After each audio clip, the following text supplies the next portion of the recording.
Please be seated.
Assalamu alaikum.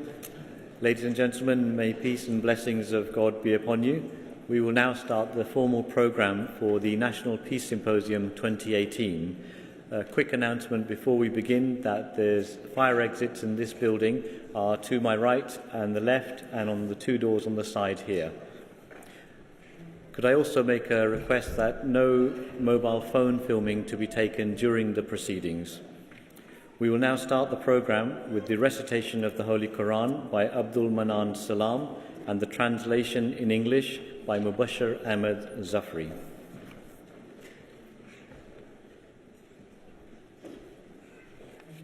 Assalamu alaikum.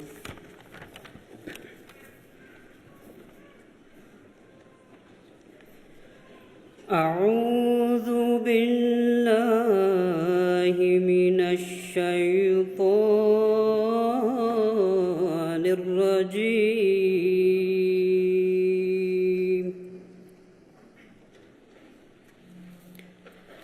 بسم الله الرحمن الرحيم.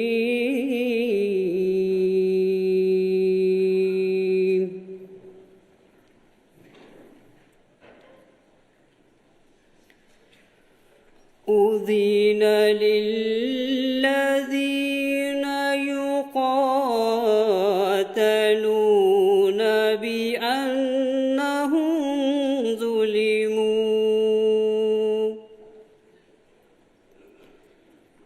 وإن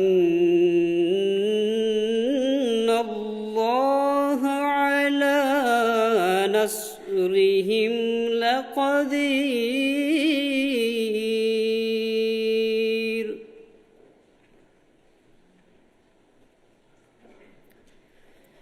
الذين أخرجوا من ديارهم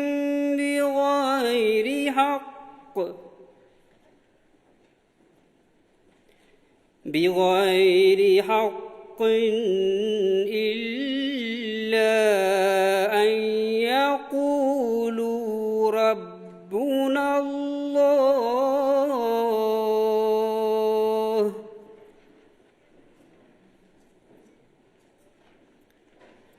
ولولا دفع الله الناس بعضهم ببعض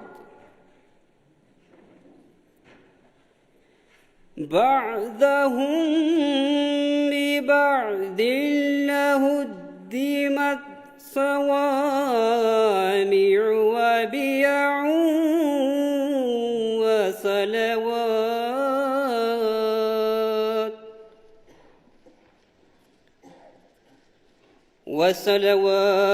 وصلوات ومساجد يذكر فيها اسم الله كثيرا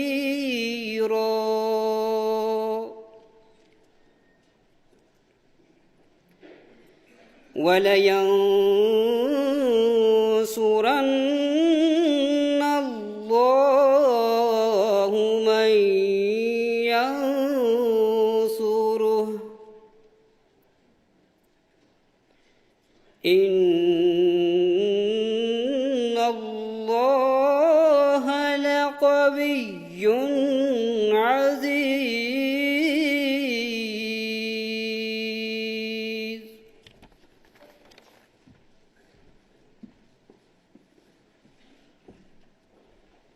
Assalamu alaikum wa rahmatullahi wa barakatuhu. Peace and blessings of Allah be upon you. The selected portion of the Holy Quran that has been recited before you is from Surah Al-Hajj, chapter 22, verses 40 and 41.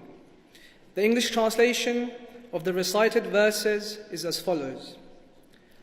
I seek refuge with Allah from Satan the accursed. In the name of Allah, the most gracious, ever merciful. Permission to fight is given to those against whom war is made because they have been wronged, and Allah indeed has power to help them.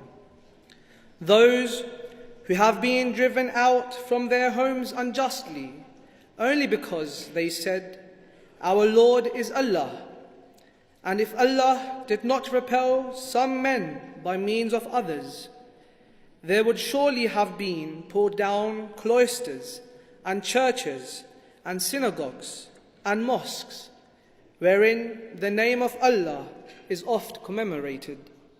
And Allah will surely help one who helps him. Allah is indeed powerful, mighty. Jazakallah.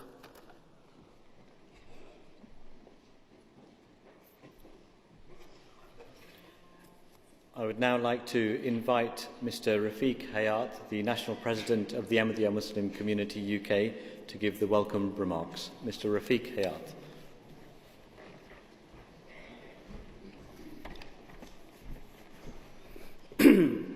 A'udhu billahi minash shaitanir rajeem. Bismillahir Rahmanir Rahim.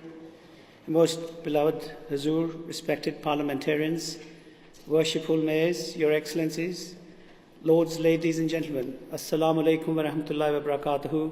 May peace and blessings of Allah be upon you all. It gives me great honor and privilege to welcome you to the 15th National Peace Symposium that is being held on the theme of the fundamentals of establishing lasting peace. Recent events have shown that humanity stands in dire need for peace. In the past year, the ongoing conflict in the Middle East and the relentless destruction of homes and cities in Yemen, Iraq and Syria, and the barrage of human rights abuses across the world has yet again highlighted the scale of the challenge facing the world. Seeing pictures of children looking for their deceased parents, hospitals being bombed, and children starving in man-made famine showcases the heart-wrenching state of affairs around the globe. It is estimated that 8.4 million children in Syria alone have been affected by the conflict, and whilst 22 million children are in dire need of humanitarian assistance in Yemen. Innocent children who are suffering only because their life is seen as a bargaining chip in the global race for the accumulation of wealth and power. It is on their faces that one sees the cold, harsh reality of war, the harsh reality of a world that condones murder, be it by bomb, bullet, or billion-dollar deals. Thus, today, more than ever, we must engage in the quest of establishing lasting peace, not only in these regions, but across the world. Here in the UK, we have also seen the spillover of international extremism through the radicalization of people and the rise of hate ideologies. The notion of us versus them sows the seeds of division rather than unity. Our message to all who spread hate is clear. Extremism and terrorism will not succeed, and that though means of cohesion and unity, we will, through means of cohesion and unity, we will defeat it. I can assure you that the Ahmadiyya Muslim community will continue to play its part in promotion of peace. Our founder, Hazrat Mirza Ghulam Ahmad, peace be upon him, whom we accept as the promised Messiah and Mahdi, came with a clear mission to revive the true teaching of Islam, to reject the concept of violent jihad, and to rejuvenate the link between man and God. The community is now established in more than 207 countries, and our work is inspired by our Khalifa, His Holiness Hazrat Mirza Masroor Ahmad. We are truly honored that he has joined us this evening and will deliver the keynote address. He has addressed parliaments across the world, including Westminster, the European Parliament, Capitol Hill, amongst many. His Holiness is a man of peace who has repeatedly called for greater justice at every level of society. Under His Holiness' wise leadership, the Ahmadiyya Muslim community has instigated global campaigns for peace, which is the true essence of Islam and indeed of all faiths. Once again, I welcome you again on this very cold evening, and some of our guests, unfortunately from the north, were not able to join us because of the snow. But I'd like to welcome you all and hope that today we can work together and guide the world from conflict to cohesion. Thank you very much.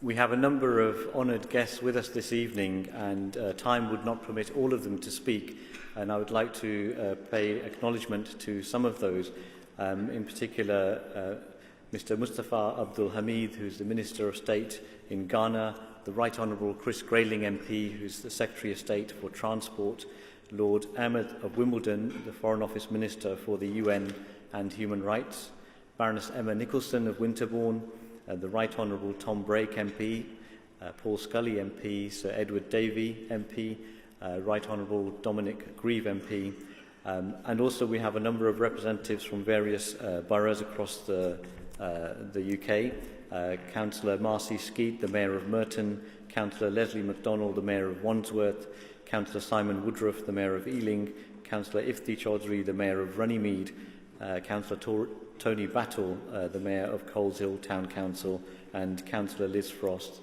the Mayor of Epsom and Ewell Borough Council. And we also have representatives from the Welsh Assembly, the Foreign Office and the Metropolitan Police.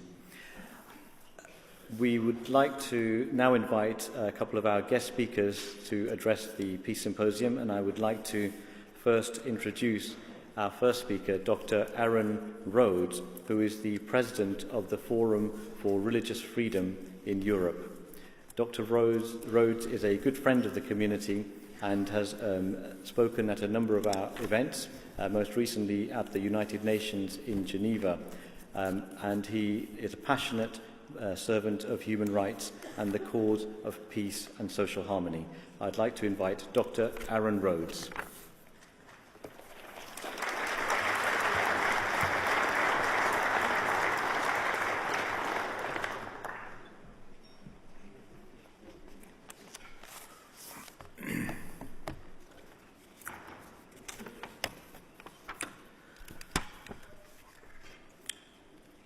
Thank you very much for your very kind introduction, Your Holiness, members of the Ahmadiyya Muslim community, and other friends. It is an honor to address you because as a campaigner for human rights and religious freedom, I deeply admire your principles of equality, freedom, and respect, and your commitment to tolerance and social peace. But I am gravely worried about the situation of Ahmadi Muslims in Pakistan and other countries. You are a community being punished for your moral and social achievements. You insist on political freedom for all, but are denied the right to vote and other citizens' rights unless you forsake your most cherished sacred vows. New legislation aims at permanently denying Ahmadis their most fundamental political rights. You stand for the rule of law, but endure murder, torture, and discrimination as perpetrators enjoy impunity and are encouraged and protected by state authorities. You believe in religious freedom, but are denied the right to profess your faith and risk prosecution if you defend yourselves. You want to live alongside those of other confessions in mutual respect, but you are demonized, ostracized, and marginalized. No one can accept a new high court ruling that would exclude Ahmadi Muslims from serving their country, encourage more mob violence, and add to their burden of insecurity. We appeal to the government to stand for human rights and challenge this ruling. You know, it's just appalling what is happening in Pakistan when even in the parliament itself, hate speech and incitement to violence is voiced against the Ahmadi community.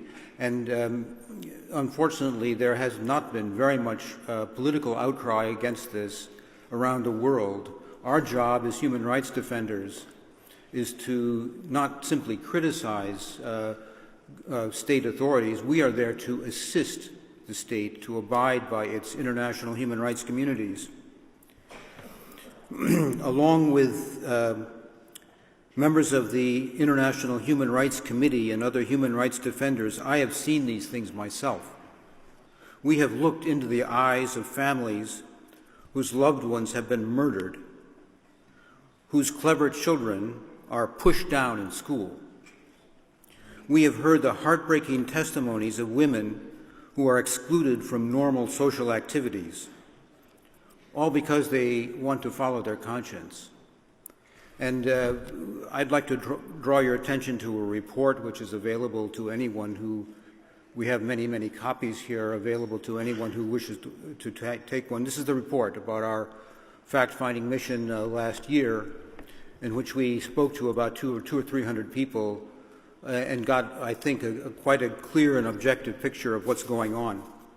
But my friends, I want to tell you, a noose is tightening around the neck of the Ahmadiyya Muslim community in Pakistan. 4 million people are at risk. Refugees from this frightful situation languish in Thailand and Malaysia, waiting to be accepted by countries where they can find security. United Nations human rights authorities and a number of national governments confirm what we are saying, and your problems are not unknown around the world, and you have much political support. Many are insisting that the Ahmadis need international protection, but it will not happen if member states look the other way. So let me use this occasion to implore anyone with governmental power and influence here today, use your leverage to support and protect the human rights of these people who themselves uphold human rights principles. Because if they are allowed to be murdered and abused, our own standards and values will be exposed as empty rhetoric. Thank you very much.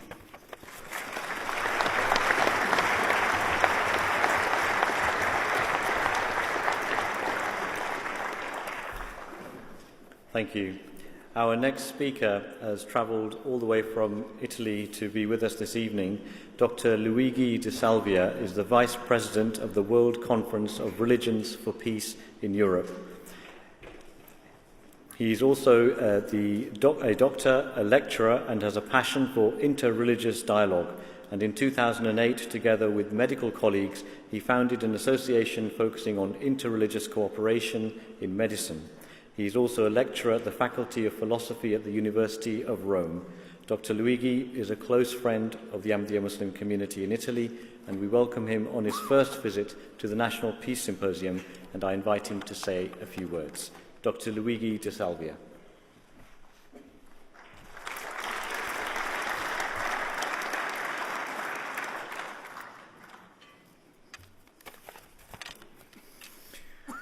Your Holiness, Excellencies, distinguished guests, dear friends of Ahmadiyya Muslim community. It's a pleasure and an honor for me to address you on behalf of Religions for Peace Europe. This symposium you organize annually since 15 years is one of the most important meetings in our continent. It's dedicated to reflection on risks and commitment related to the common good par excellence, the peace, in its concrete meaning of sustainable and possibly harmonious coexistence. We all are conscious of the delicate phase Europe is crossing due to several factors, both historical and emerging: immigration, arrival of refugees, high tensions in international relations, terrorism, sectarianism, etc. What to do in this climate of poor trust, latent desperation, and increasing fears? Can we take care of these fragilities, both personal and systemic? As people of faith, prayer, and meditation, we have a particular resource in facing adversities and witnessing hope. This resource is, in my perception, one of the most important of the fundamentals of establishing lasting peace, the title of this symposium. Indeed, our commitment to justice and peace is a visible sign of gratitude for the gift of spiritual trust we received. Some words on our movement. Religions for Peace Europe is an active regional network of religious organizations and people of faith and goodwill, inspired by the call to uphold the rights and dignity of every person as the most effective path to peace. As Religions for Peace Europe, we are part of the global network Religions for Peace International, born in Kyoto, Japan, in 1970. Our activities are projected and carried forward by national structures as chapters and interreligious councils. We have here, in this beautiful gathering, our Ahmadiyya friends actively committed both in Belgium and in Italy in Religions for Peace. They are wonderful persons who give a precious service in fostering interreligious dialogue and cooperation. Last, but most important, in this special occasion, I want to express all our fraternal solidarity to the members of Ahmadiyya Muslim community, victims of persecution, perpetrated by religious extremists who cannot tolerate and hate your interpretation of Islam, inspired to respect of sacrality of life and to non-violence. We will be always at your side in defending religious freedom of expression. Thank you, beloved friends, for your authentic, strong testimony of peace and love. God bless you. God bless our friendship.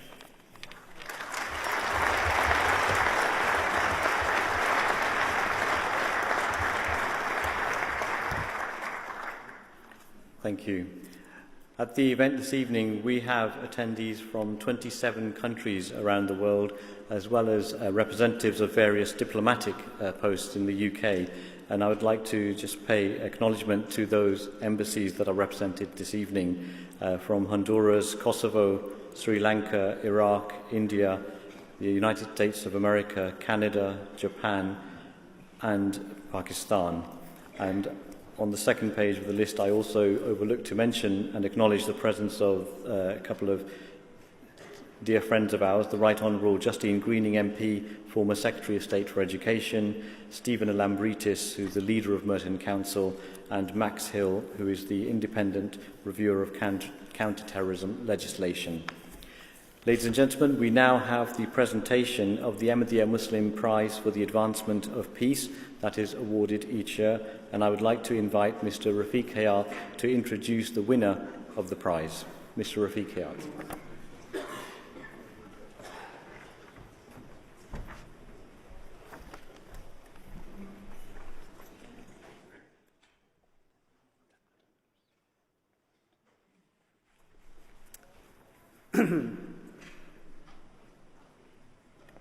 The, the Ahmadiyya Muslim Prize for Advancement of Peace is presented by the community to an individual or an organization for their services to peace.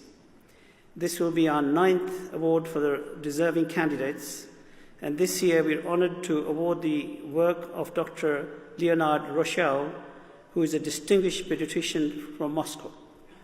Dr. Rochelle is also an expert for the World Health Organization and the chairman of international charity fund to help children in disaster and wars. Dr. Rochelle has been leading the emergency surgery and children's trauma department of Moscow's Pediatric Scientific Research Institute since 1981. In 2003, he took over Moscow's Institute for Children's Emergency Service, emergency surgery, which is currently treating 60,000 children a year. Dr. Rochelle ensures that all children should get medical help for free, and his international emergency teams help children across the world and has assisted at sites of natural disasters and conflicts in Egypt, Japan, Georgia, California, India, Palestine, Afghanistan, and Turkey, as well as in combat zones in Romania, Yugoslavia, Georgia, Armenia, Azerbaijan, Israel, and Chechnya. Dr. Rochelle is critical of all governments downplaying the casualty numbers in conflict and is a promoter of human rights. He holds a professor degree and has authorized over 200 scientific papers and 7 books. He's also the chairman of the World Association for Disaster and Emergency Medicine and member of the Human Rights Commission under the President of Russia Federation. Dr. Rochelle has been recognized for his work, including the Order of Courage, Russian of the Year, and Doctor of the World. We are honored to award him the Ahmadiyya Muslim Peace Prize for the advancement of peace, and Dr. Rochelle's pressing duties meant he could not attend in person tonight, but his personal representative and international director, Ms. Angelina Axlikia, has traveled all the way from Moscow to receive the award on behalf of Dr. Rochelle. I would now request His Holiness to kindly present this award on behalf of Dr. Rochelle.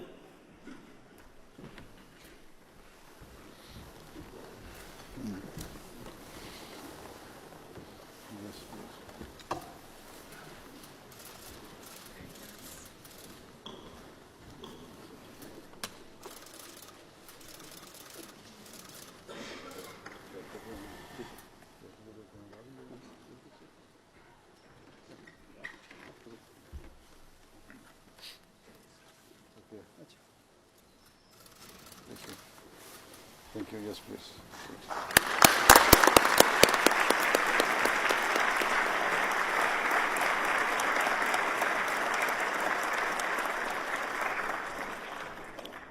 Dr. Rochelle couldn't join us, but he has sent a video message which will now be played to the convention. Ladies and gentlemen, I am not a young man anymore, but I am not too old either. Over the years, I had time to reflect on different religions and their impact on the life of humans. And what was my conclusion? I have arrived to the following simple idea. There are no bad religions. Each religion is good in its nature. Unfortunately, there are individuals who abuse religion in order to achieve their own goals. It is important that religions should unite, but we see the opposite today.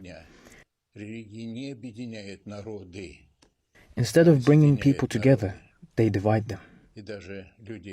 Even those belonging to the same religion generally may be found to war against each other. I cannot comprehend the current state of affairs when Sunnis and Shias kill each other.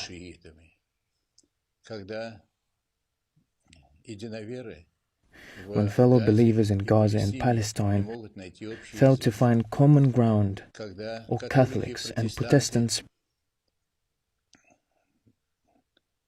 being at odds with each other. Sadly, I could continue with these examples. It is not good. Naturally, top figures of each religious groups have a significant impact. More peacefulness is needed. Doing good is necessary. We must eradicate evil. We must eliminate hatred that spoils relationships. There is a need for religions to become kind, and instead of separating people, to facilitate understanding between them. I wish you health and prosperity. May the Lord be with you.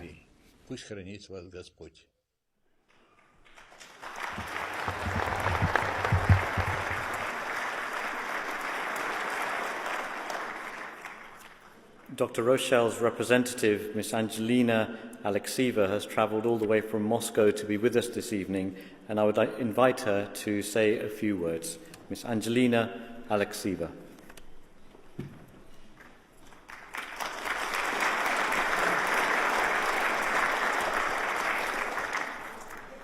Your Holiness, members of Ahmadiyya Muslim community, ladies and gentlemen. Unfortunately, Dr. Rochelle could not be present at the ceremony today, and he asked me to say some kind words to you. Thank you for awarding him his prize of Ahmadiyya Muslim Prize for the Advancement of Peace. A person who really deserves it. It's very important for everybody to make every possible efforts to strengthen worldwide peace in his own way.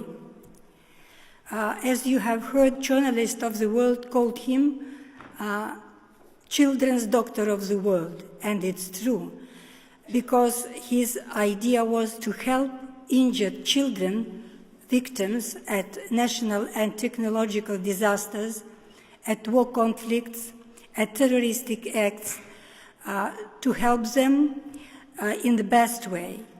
And his idea was to send at the site of disaster, specialists in pediatrics to help children, because in most cases, such help is provided by adult specialists, and it's a difference.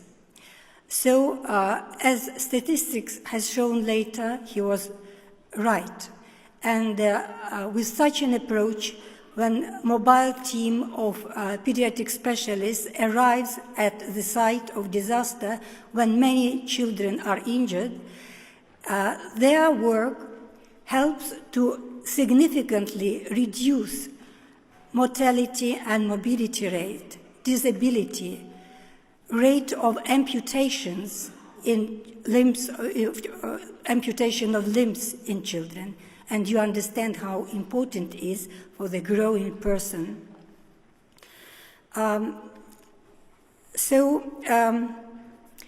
Dr. Rochelle and his mobile team were in many countries of the world, and where different nations, people of different religions live.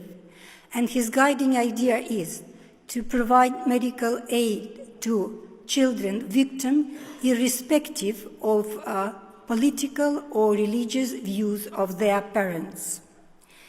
From time to time, he was on both sides of the conflict area, like, for example, in Caucasus, in Middle East, in Yugoslavia, and in other countries. Sometimes even he was imprisoned by one side of this. Dr. Rochelle is a devoted opposer to war and stands up for peaceful coexistence of different people and religions in the world. Dr. Rochelle has come to the decision to hand his award to a charitable fund which helps children with severe consequences of brain traumas and spinal traumas. In conclusion, allow me to wish you on behalf of Dr. Rochal, Your Holiness, you all present here, good health and prosperity. Thank you.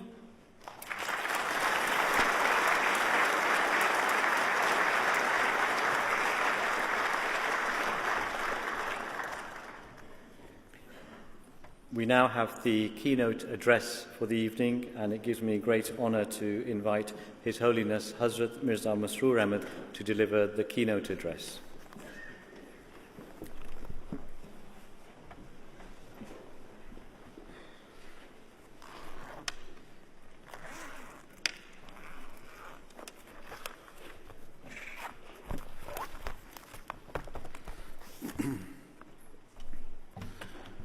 Bismillahirrahmanirrahim.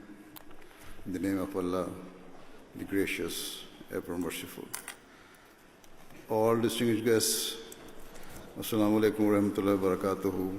Peace and blessing of Allah be upon you all. First of all, I would like to thank all of our guests for joining us here at our annual Peace Symposium. For the past 15 years, the Ahmadiyya Muslim community has been organizing and hosting this peace symposium for the sake of promoting world peace. Perhaps some of you may question the benefit of us organizing this event each year, given that the peace of the world, both in Muslim countries and elsewhere, has not improved at all during this time. Rather, it has deteriorated. Much of the world has been gripped by increasing division, hate, and injustice. Society has become polarized, wars have taken place, nations have threatened one another, and inequality has intensified in both the developing and the developed world.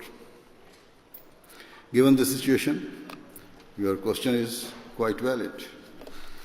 However, our faith demands us to try to urge all people in all parts of the world, whether rich or poor, whether powerful or oppressed, whether religious or irreligious, towards peace and justice.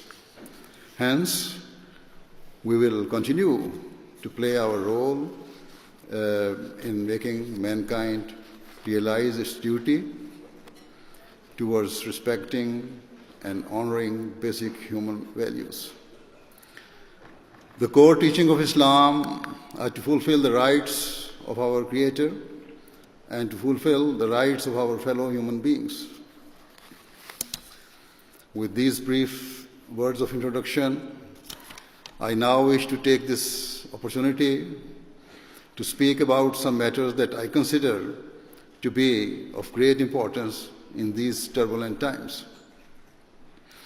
In today's world, we often see the major powers and international institutions make schemes or plans that are aimed at bettering the lives of people around the world. In recent times, one of the issues that many politicians and intellectuals have debated and campaigned about is climate change, and specifically a reduction in carbon emissions. Certainly, striving to protect the environment and to look after our planet is an extremely precious and noble cause. Yet, at the same time, the developed world, and especially the world's leaders, should also realize that there are other issues that must be tackled with the same urgency. People living in the world's poorest nations do not concern themselves with the environment or the latest figures on carbon emissions. Rather, they wake up each day wondering if they will be able to feed their children. Their economic plight is truly desperate, and their poverty levels are far beyond our comprehension. For example, there are numerous countries where the majority of citizens do not have access to clean drinking water and are forced to survive by using dirty pond water to fulfill their basic needs. Even that too is not easily available. Rather, women and children have to travel each day for miles on end to collect water for their families, which they carry home in big vessels balanced on their heads. We must not consider such hardship as other people's problems. Instead, we must realize that the result of such poverty has severe implications for the wider world and directly affect global peace and security. The fact that children have no option but to spend their days collecting water for their families means that they are unable to go to school or to attain any form of education. They are stuck in a vicious cycle of illiteracy and poverty that is seemingly endless and hugely damaging to society. Today, their poverty and hardship is compounded by modern technology, through which even people living in war-torn or deprived parts of the world are able to see the comfort with which people in developed countries are living and the opportunities that exist for them. Witnessing the great disparity in their circumstances compared to others is cultivating further agitation amongst the local people, and these frustrations are being preyed upon by extremists who entice the impoverished with financial reward and by promising a better life for their families. Similarly, the targeting of illiterate youth means that the extremists have free rein to radicalize and brainwash them. The extremists take advantage of the fact that the rulers of those countries have more often than not failed their people. Most regrettably, the ruling classes in war-torn or deprived nations are more concerned about preserving their own status and power than helping alleviate the suffering of their people. The result is that those who have nothing come to view their own corrupt leaders with contempt and see the world's major powers as the enemy. Tragically, we are seeing the horrific effects of this in Muslim countries as well. And it is after observing the desperate state of their countries of origin that some Muslims brought up in the developed world have been radicalized and have perpetrated horrendous terrorist attacks here in the West.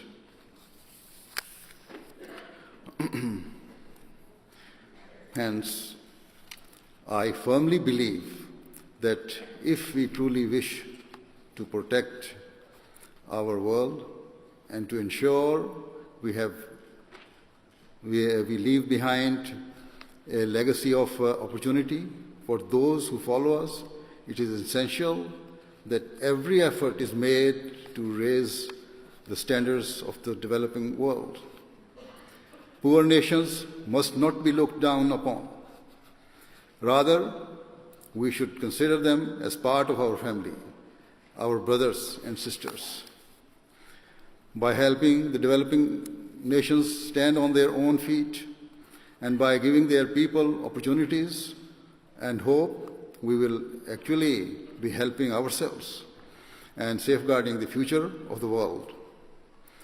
Otherwise, we are already seeing that the poverty and destitution in the developing world is negatively affecting the rest of the world as well.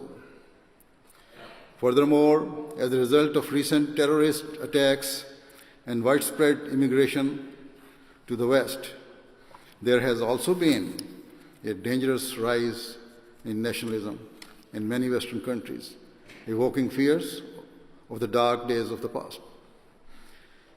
It is particularly disturbing that far-right groups have become increasingly vocal and have seen their membership rise and have have even made political gains. They too are extremists who seek to poison Western society by inciting the masses against those who have a different color of skin or who hold different beliefs. In addition, the rhetoric of certain powerful world leaders has become increasingly nationalistic and belligerent, as they have pledged to put the rights of their own citizens above all others. I do not dispute the fact that it is the responsibility of the governments and leaders to look after their own people and to protect their interests. Certainly, as long as the leaders act with justice and do not infringe upon the rights of others, attempts to better the lives of their citizens is a great virtue. However, politicians are based upon the policies that are based upon selfishness, greed, and a readiness to forfeit the rights of others are wrong and a means of sowing discord and division in the world. Moving on, another issue is the international arms trade.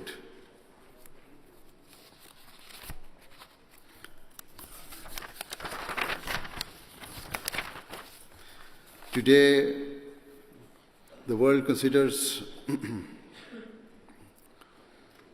itself far more civilized than at any time in the past. Yet, in 2018, there are countries that are being demolished and annihilated by weapons that can only be categorized as inhumane.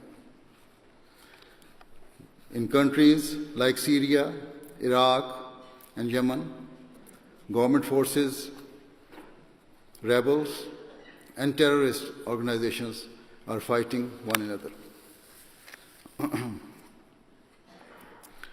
Despite their divergent interests, they all have one thing in common, that the vast majority of their weapons have been produced externally in the developed world.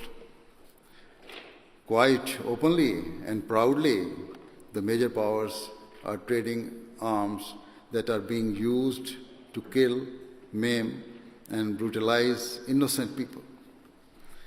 Regrettably, such nations are focused only on attempts to boost their economy and to maximize their nation's capital without pausing for thought at the consequences.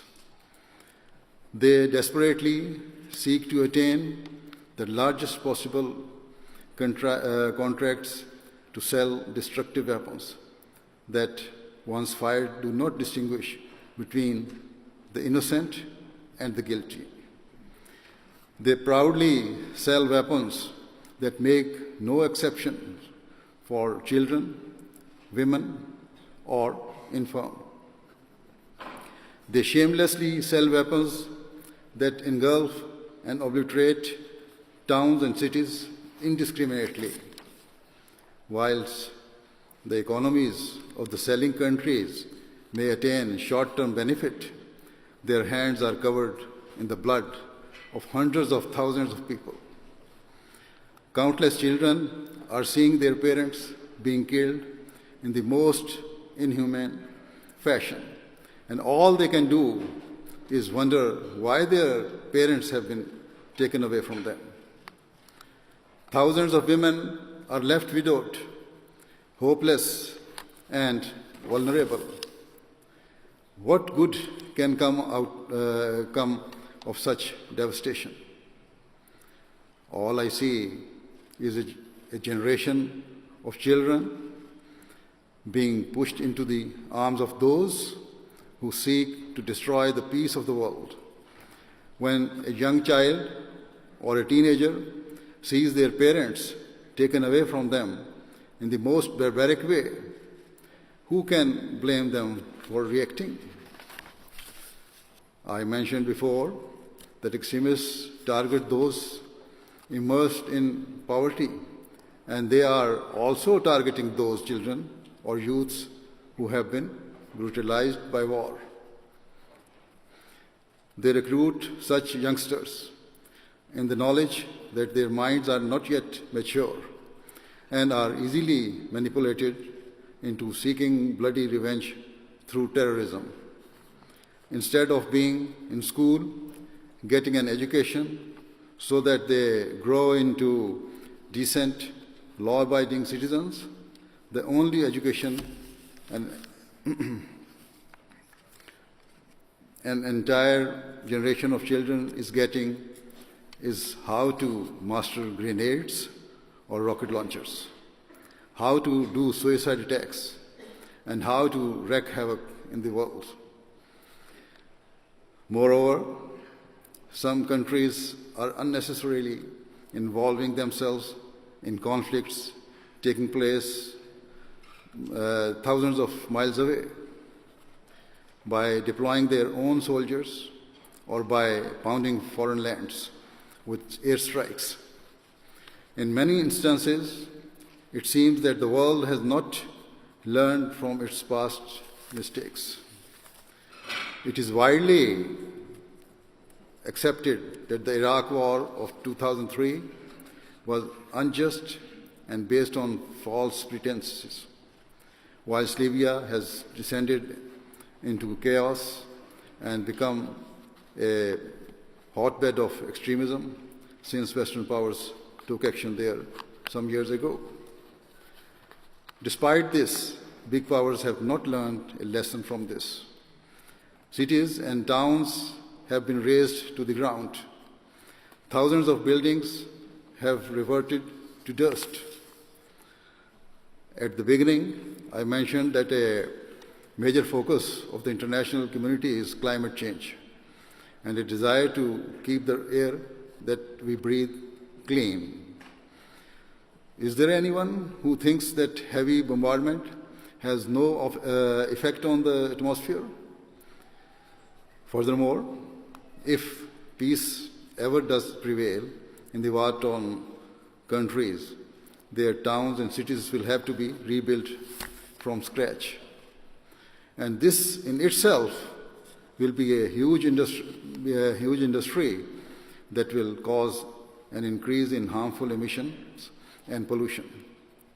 Thus, on the one hand, we are trying to save the planet, yet, with the other hand, we are senselessly destroying it. In light of all this, I firmly believe that world powers are being blinded by short-sightedness and tunnel vision. One of the main arguments made by those in favor of the arms industry is that procuring weapons is a means of deterrence and keeping the peace. However, we only have to switch on our televisions and watch the news for a minute to see that such arguments are misleading and patently false. Certainly, the thousands of innocent children who have lost their parents or have lost their own limbs will never be convinced by such logic. Nor will the thousands of women who have been left widowed, or the millions of people who have been displaced from their homes. If we are to leave behind a legacy of hope for our children and bequeath a peaceful world to our future generations, we, irrespective of our religion or beliefs, need to urgently change our priorities. Instead of being consumed by materialism and a desire for power, every nation, whether rich or poor, must prioritize the peace and security of the entire world above all else. Instead of embarking on an arms race leading to death and destruction, we must join the race to save and protect humanity. Instead of shutting down borders and ports in warring countries, causing for innocent children to be left starving and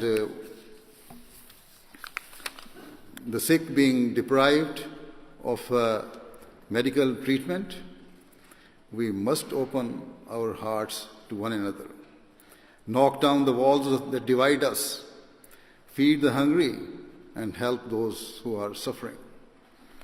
In terms of political rivalries, the dispute between the United States and North Korea continues to threaten the peace of the world, and any conflict between the two would also severely impact countries like South Korea, China, and Japan. Whilst it is being said in the past few days that there has been a breakthrough because the President of the United States has suddenly indicated the willingness to meet the North Korean leader, still there are no guarantees that peace will prevail. It is not even clear under what conditions they would meet or where and when such a meeting would take place. Even if a deal emerges, God only knows how long it will last, as there is a great deal of hatred entrenched on both sides. The Iran nuclear deal of a few years ago is a case in point, whereby a negotiated agreement was reached between Iran and the West. But now, just a few years later, the deal hangs by a thread. Hence, there are many issues that are precariously hovering just under the surface, and any one of them could erupt at any time, and the consequences do not bear thinking about. However, Islam teaches that peace can only be achieved when all traces of ill will and malice are removed from a person's heart and replaced by a spirit of mercy, love, and compassion for others. Islam is often branded an extremist religion that incites violence, and it is also alleged that a large number of Muslims are disloyal to their countries or seek to spread disorder within society. However, I consider such allegations to be false and unjust. Even though so-called Muslim terrorists claim to act in Islam's name, I do not believe that we are witnessing a religious war. Rather, the wars being fought and atrocities being committed are only geopolitical gains. For geopolitical gains. The so-called jihadi terrorists and extremist clerics serve only to tarnish the name of Islam and undermine the efforts of the vast majority of Muslims who are peaceful and law-abiding citizens. Unquestionably, from the outset, Islam has rejected all forms of extremism, and the verses of the Holy Quran recited earlier tonight provide clear proof of this. These verses tell us that the early Islamic wars were fought in order to protect all religions and preserve the sacred principle of freedom of belief. The verses categorically mention churches, synagogues, temples, and mosques to be saved. This is a point I have made repeatedly, and I reiterate that anyone who violates the universal values of freedom of belief and freedom of conscience is far removed from Islam. Even within the Western media, there are publications that are accepting this, and I commend them for standing up for truth and justice. For example, a column was recently published in The Guardian in which the author writes, "The Muslim terrorism was never, and I would argue, still is not about furthering Islam. It was almost always about land rights, theft of natural and economic resources, and global monetary policies that left entire population in Muslim countries living in deprivation and destitution." These words accurately portray the reality of terrorism conducted by so-called Muslims. Furthermore, in a column published in a national newspaper, the journalist Peter Auburn provides compelling evidence that a significant number of Muslims are being radicalized, at least to some extent, as a result of the interference of certain Western intelligence agencies. In this regard, the journalist quotes a former British intelligence officer who says, "It is not right that, on one hand, domestic police services are straining every sinew to protect our societies by fighting terrorism, while, on the other hand, elements in our and America's security services have been arming and training jihadists and colluding in terrorism." Furthermore, in an article published by the Boston Globe, Professor Jeffrey Sachs, director of the Center for Sustainable Development of Columbia University, states, "The CIA toppled governments in the Middle East on countless occasions. Media pundits tended to overlook the U.S. role in this instability." Speaking in favor of multilateral, peaceful solution to conflict, Professor Sachs writes, "The United States should immediately end its fighting in the Middle East and turn to UN-based diplomacy for real solution and security."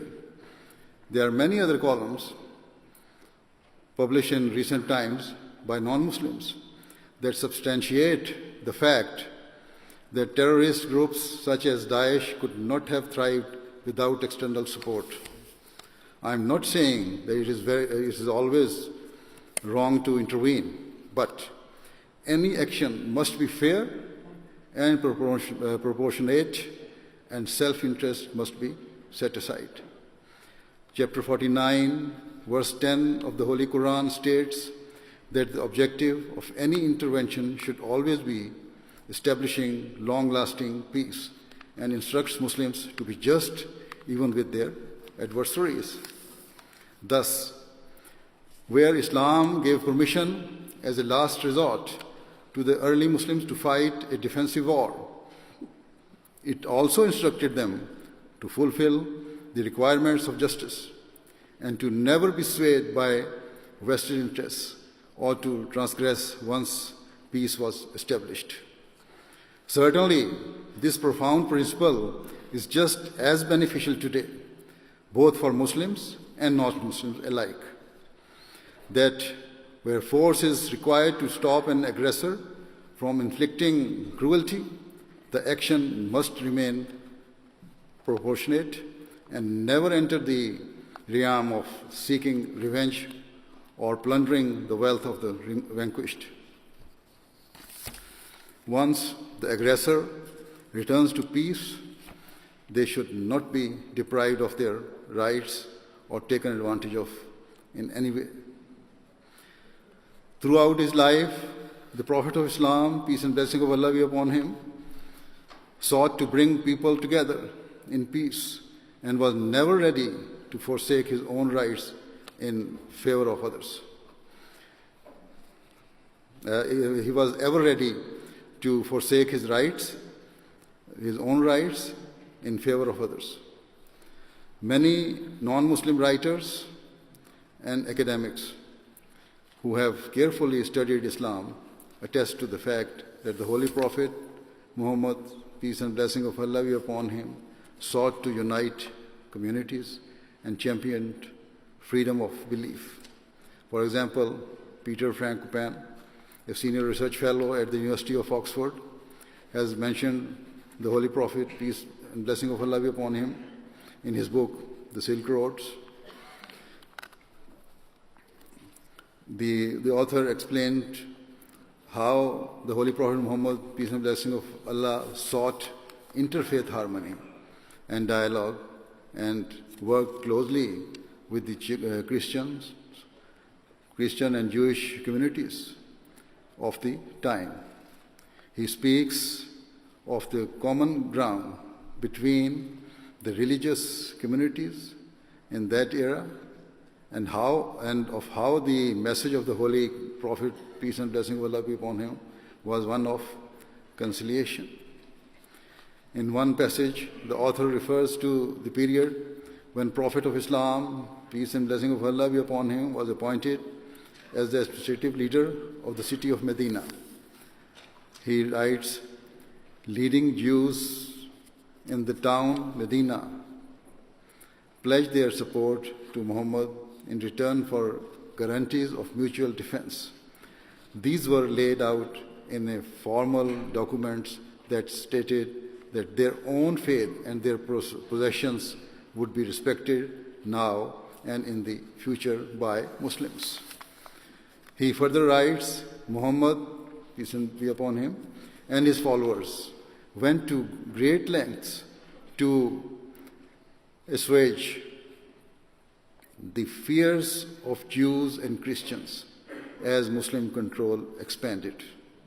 Thus, the truth is that Islam has always been diametrically opposed to any form of terrorism or extremism. Furthermore, whilst I accept that the evil acts of some Muslims have greatly damaged society, I do not accept that it is only Muslims who are to blame for the volatility of today's world.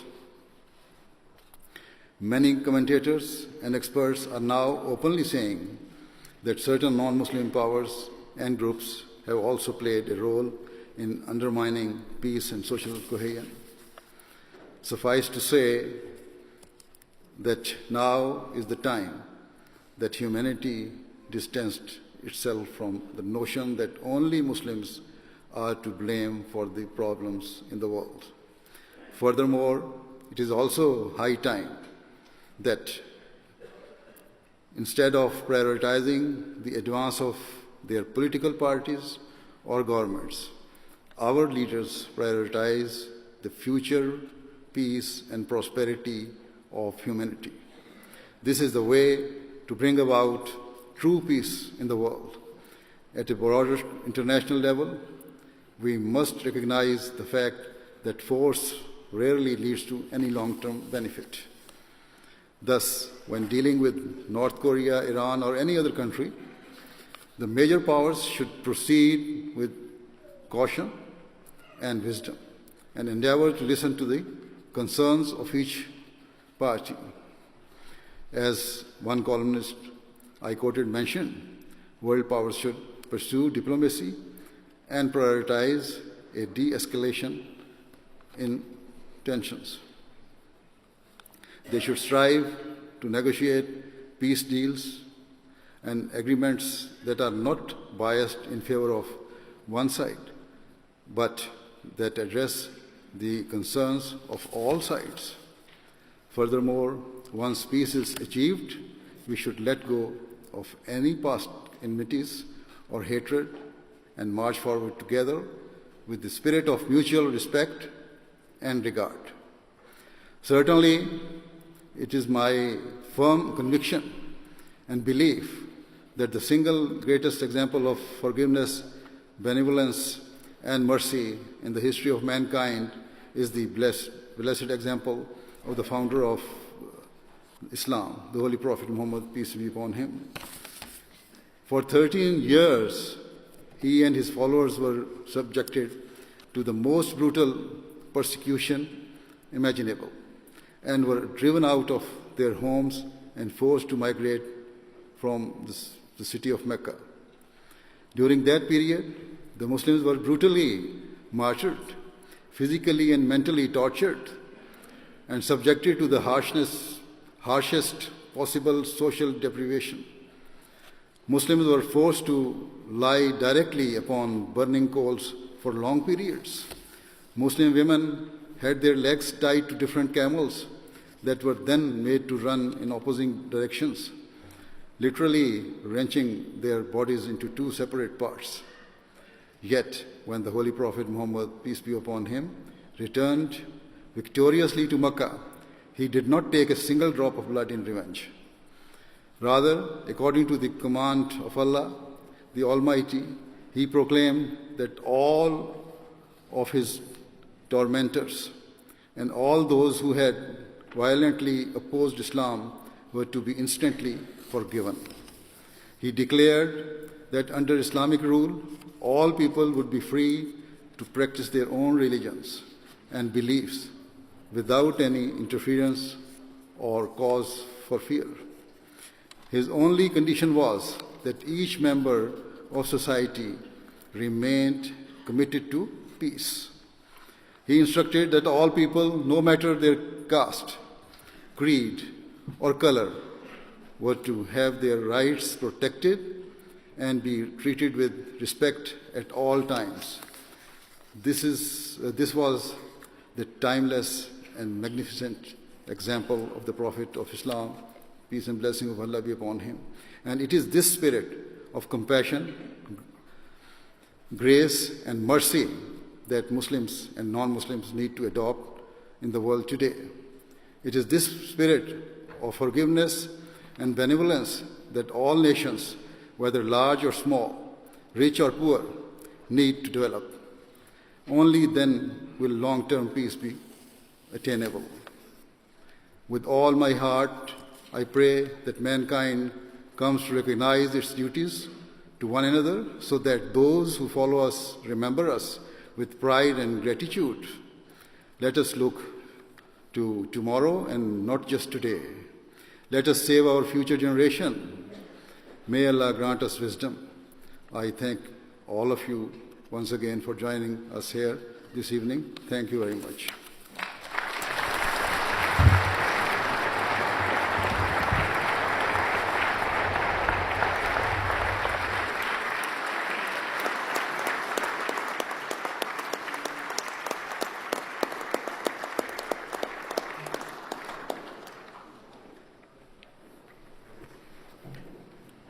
Ladies and gentlemen, that concludes the formal programme for the evening.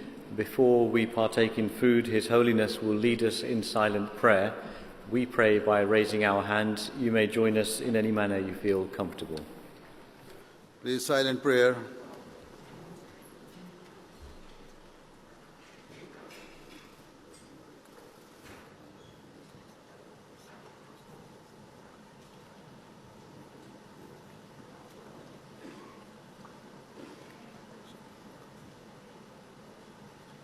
Ameen.